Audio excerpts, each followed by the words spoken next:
अस्सलामुअलैकुम और क्या हाल है। ठीक ठाक फिट फाट तो सारे यूट्यूब चैनल बबलू एम के और मैं हाँ बबलू। क्या हाल चाल है वेवर, ठीक हो फिट हो तबीयत से ठीक है। काफ़ी दिन की गर्मी के बाद अज सवेरे तकरीबन 4 बजे 4:30 बजे अल्लाह ताला की रहमत आ गई है साढ़े को। मौसम अच्छा थी गया, बारिश थी गई है। बारिश थी नाल कम अज़ कम जेरे रोज़मर्रा के कम हैं, डेली की जी रूटीन है लोगों की जी गर्मी की वजह को डिस्टर्ब होंगी है। उनके थोड़ा जिहा हल्का जिहा साह आवे सी, खासकर वो तबका मजदूर लोग जेरे सारी दिहाड़ दिहाड़ी करन कम ते वेंदन, तो उन्हें वास्ते काफ़ी मुश्किल आई गर्मी के कम करना। रोज़ी भी करनी है उन्हें अपने बच्चों की, तो लेकिन गर्मी बहुत ज़्यादा आई। अल्हम्दुलिल्लाह हुण ठीक है, माहौल कुछ बेहतर है,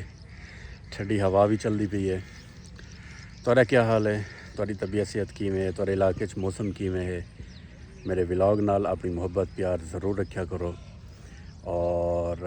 अपनी जी कीमती राय है वह भी दी करो। तो मैं इतना घर को थोड़ा दूर आया वदा, सिनावा शहर है उन साइड से मैं आया वदा, तो अगते वेना पिया जितना जितना इंशाल्लाह वेसा अपने व्यूवर को अपने दोस्तों को ज़रूर दिखे सा। व्यूवर ये देखो भेड़ों का ग्रोह वेना पे, भेड़ां भी हैं, बकरियां भी हैं, छोटे लेले भी हैं। यार ये जरी देहात की खूबसूरती है ना, मेरे को बड़ी पसंद है। अच्छा जी, मैं इस टाइम फातिमा शुगर मिल दे नाल हाँ। इतना एक दोस्त को मिलना है तो उनके नाल मुलाकात आई और पिछे देते पाओ फातिमा मिलदा उन्हें ये नज़र आते पन। मैं अपने यार अपने मानी के कट्ठे मैं एक व्लॉग बना दी ना। मानी ठीक है,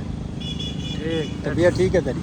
तेरा काम क्यों चल रहा है? अल्लाह दा शुक्र। तो बस सब्जी के पैसे ना कीते जा रही है जाने तेरे कोलो किरे असा के जन के तेरे कोलो घेन सुवासा रसी बदी करे वो इवें मालूम थी नहीं जो किला मंजिल ई मान के पानी दे प्रेशर नाल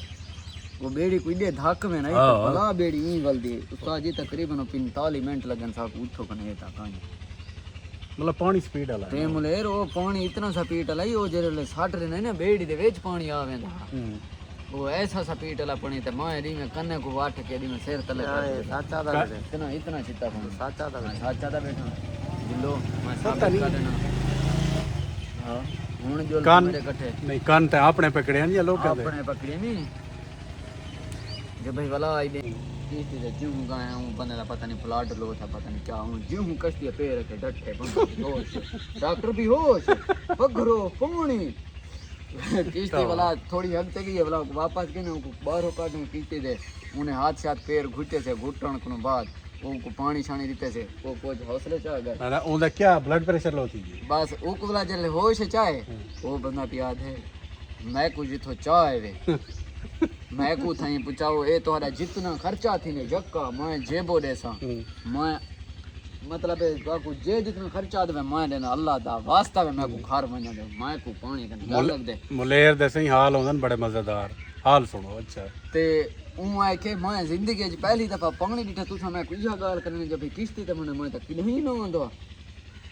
यार ये चीज़ अपने बस क्या नहीं होती। हुण जेरी दीवार तौसे वाली साइड ते गए मैं इन्हें को पिटांदा रह गया। मैं कि यार मैं को कश्ती को डर लगदे, इतना डर लगदे, इतना डर। हुण उत्थे अच्छा उन बार जरा मौसम आवी बेहतरीन मौसम आई, काला झाड़ वाला उंगले रड़ी तैयार आन मुले रड़ी तैयार ना कणका तैयार आन उंगले ठीक है ना। उत्थे जरे वेले असां गए हैं अगो जनाब वफाड़ दूर को ना इन्हें कुछ पता है वो मेरे ख्याल तो ड्राइवर चोर क्या ना होंदा वो पता ही पिया ये जरा अल्लाह दा बंदा तो पूरी गड्डी है जिन्हें मैं गुजरी नहीं कर मारे ये तो खिलदे तो कश्ती है तो फिलाण है। मैं पहले मजाक समझिए, मैं किसी में मजाक ही नहीं वो तो गोदा जरे वेले नेड़े गए हैं वो तो किश्तियाँ खड़े आन अगो ये तो डॉक्टर बवाड़ा इतों को इवें हो सी जिमें ई दे घर खड़न दे जवेद वाले घर खड़न दे कोई ये जरा लेकिन पानी झिक्का आई जे सारा कश्ती तो बह गए कोई ये जरा उतना खतरा भी कहा नहीं ये जरा उतना खतरा भी कहा नहीं लेकिन मैं को ढेसरा डर लगे वो था तकरीबन 5-3 फुट दा बांस रखी थे ना वो सा पानी दे विच मारे मतलब कुछ छुड़े दिया था वो तल्ले वेंदा। हां 3 फुट दा बांस सही बांस भी मतलब है ओही होई मतलब एक बांस मारो ना पीछे रोक दे 10-15 फुट जैसा कुछ छटे अगर वो छुड़े नहीं आते तो तल्ले मतलब देने एक यहाँ कह रहा बड़ा यार मैं बड़ा युगी ते मैं कि अल्लाह ताला खैर करे ये जरा किश्ती वाला काम है ना बड़ा औखा है यार खोदा हूँ बंदे खेल खेल को साढ़े डेढ़ दर्द हुए भला हूँ बंदे को सा छोड़ गयो से कोटा तू पीछे गयो से शिकार को जैसा डिवाइस बनवाना क्यों ने डिवाइस बनवाना क्यों ने खराब क्यों होंदी एकदम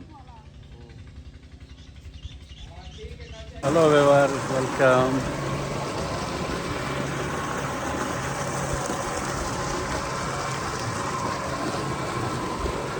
सोलर चल रहा पे 12 और क्योंकि पानी देना होंगे ना फसलें को उनके वास्ते जरा ना वीवर मुर्गा देखो तुसा ये सही साडा भतरीजे ने बड़े शौक नाल पालिया है